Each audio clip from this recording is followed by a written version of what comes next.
Hello, this is another one of my videos on the Universal House of Justice and the Guardianship.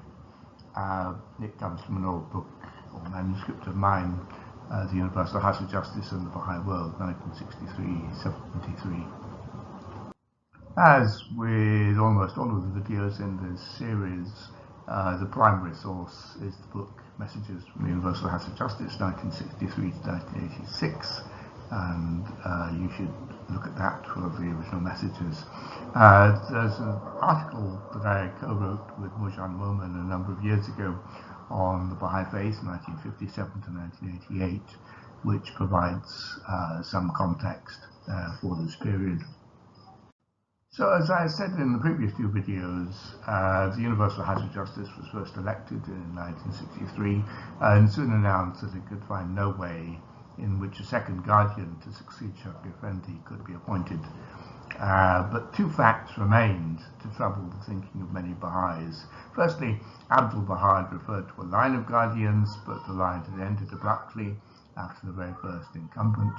And secondly, the Universal House of Justice and the Guardianship had been envisaged as twin institutions which would function together in a complementary manner.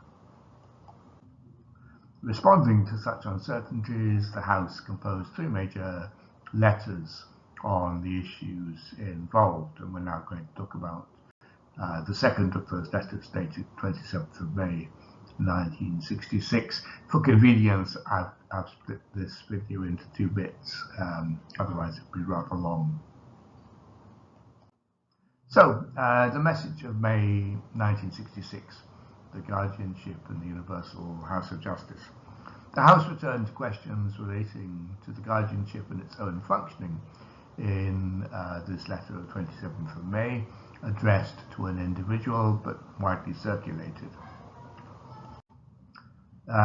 It covers 7 topics, the first 3 of which we'll deal with today and the other 4 next week.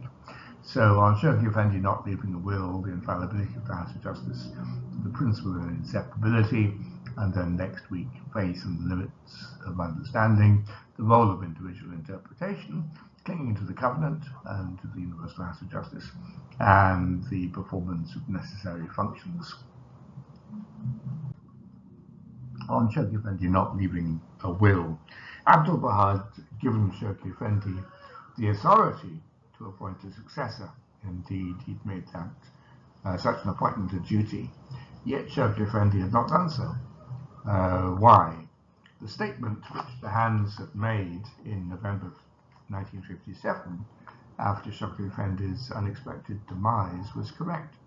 The guardian had no children of his own, and all the other male descendants of Baha'u'llah were either dead or had been declared covenant breakers. Under such circumstances, it had been impossible for Shakti Effendi to appoint a successor. To do so would have itself breached the clear and specific provisions of Abdul Baha's will.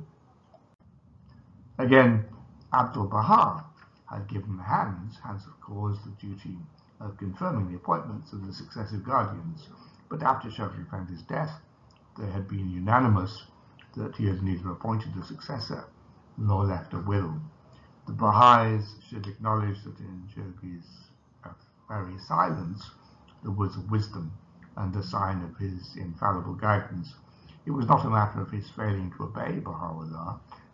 More generally, they should remember that Shakti Effendi's comment that 2 things were necessary for a growing understanding of Baha'u'llah's world order: passage of time and the guidance of the Universal House of Justice. The infallibility of the House of Justice, when it operated within its own ordained sphere, had not been made dependent upon the presence of a guardian amongst its members. Although in matters of interpretation, the successive guardians' pronouncements would have been binding, in matters of legislation, it had been envisaged that it would be the decision of the House which would prevail.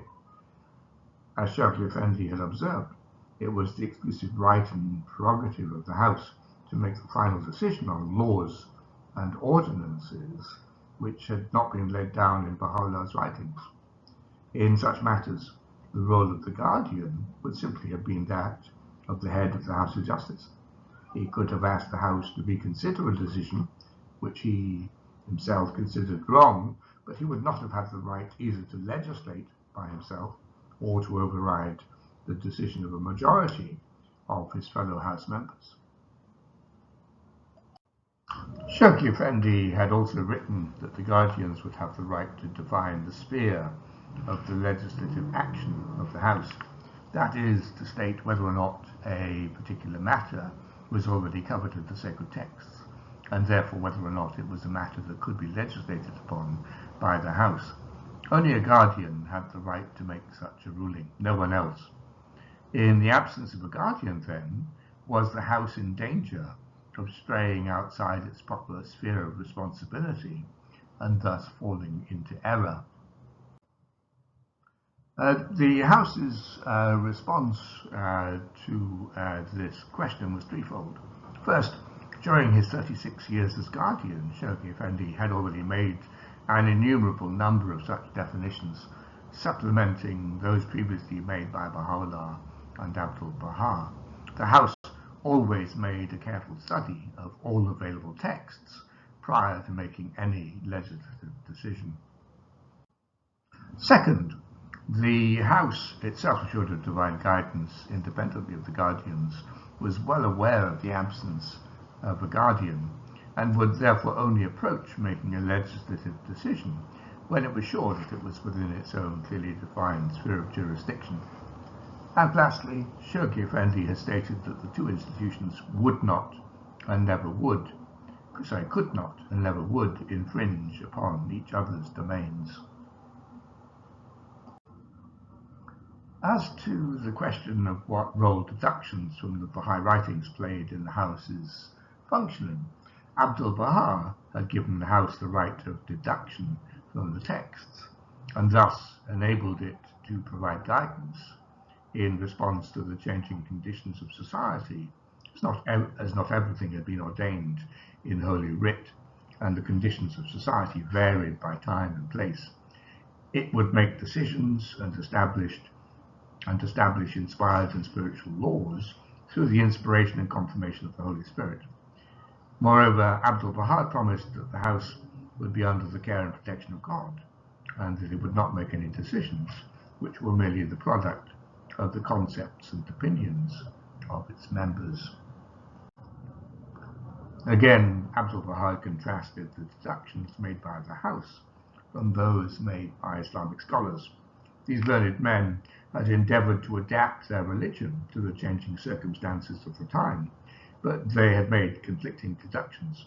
Unlike Islamic scholars, the House could speak with a single voice, and in the present age, the opinions of the learned had no authority unless endorsed by the House.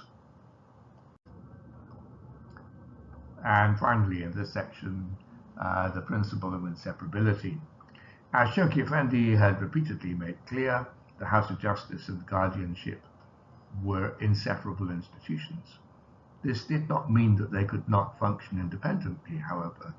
Indeed, Shawki Effendi's 36 years guardianship had been conducted entirely in the absence of the House. The situation was now reversed. The House of Justice had to function without a guardian. The absence of a living guardian did not mean that the guardianship as an institution had lost its significance and importance. Indeed, it would be just as wrong to argue that the absence of a guardian made all that had been written about the institution irrelevant and unimportant, as it would be to underestimate the power of the covenant, or to try to somehow find a living guardian in these changed circumstances. So thank you for listening, and particular thanks to my patrons for their kind support and encouragement. Without them I wouldn't be able to make these videos. You're very welcome to support my channel if you should so wish. Do like, comment and share on the videos. Subscribe if you want to be notified of future videos. I'll give a Patreon link below in case you want to provide practical support. Next week we'll move on to the second part of this second letter. So that's Universal House of Justice and Guardianship Part 3/2. Have a good day.